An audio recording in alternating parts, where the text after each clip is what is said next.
السلام علیکم ورحمت الله وبرکاته. هیله لرم چې ټول به د ښه صحت خاوندان اوسئ. دا دی زه یو ځل بیا له اف ام کلیک یوټیوب چینل څخه له یوې نوې ویډیو سره ستاسو په درانه چوپړ کې حاضر یم. په دې ویډیو کې موږ زده کوو چې څنګه کولی شو د واتساپ ډیلیټ شوي میسیجونه، یعنې هغه میسیجونه چې د ډیلیټ فار ایوری ون آپشن له لارې ډیلیټ شوي وي پیدا کړو. هیله لرم چې مثبت استفاده ورڅخه وکړئ.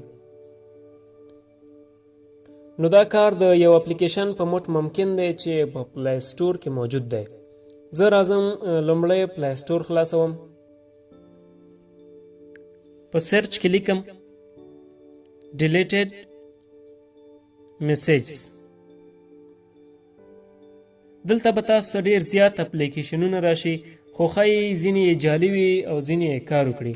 خو ما چې په خپله کوم یو استعمال کړی دی هغه دغه یو دی چې واقعا ښه کار کوي. لینک به یې د ویډیو په ډسکریپشن کې ورکړم چې په اسانۍ سره یې وکولی شئ ډاونلوډ کړئ. ما تیار ډاونلوډ کړی دی، زه یې اوپن کوم.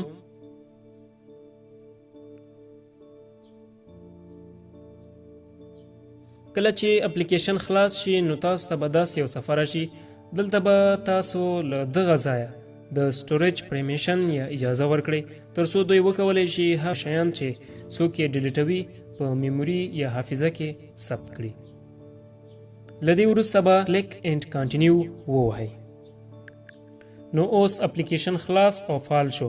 نو بعد له دې چې څوک تاسو ته میسج وکړي او هغه ډیلیټ کړي دوی به تاسو ته سیف کړی وي. راځو ګورو چې آیا په رښتیا هم کار کوي او که نه. لومړی هغه موبایل ته له بل موبایل څخه میسج کوو چې دغه اپلیکیشن پکې فعال دی. بیا یې ډیلیټوو.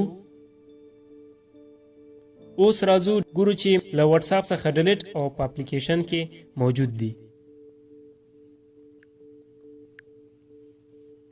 نو دغه طریقه وه. هیله ده چې مثبت استفاده ترې وکړئ.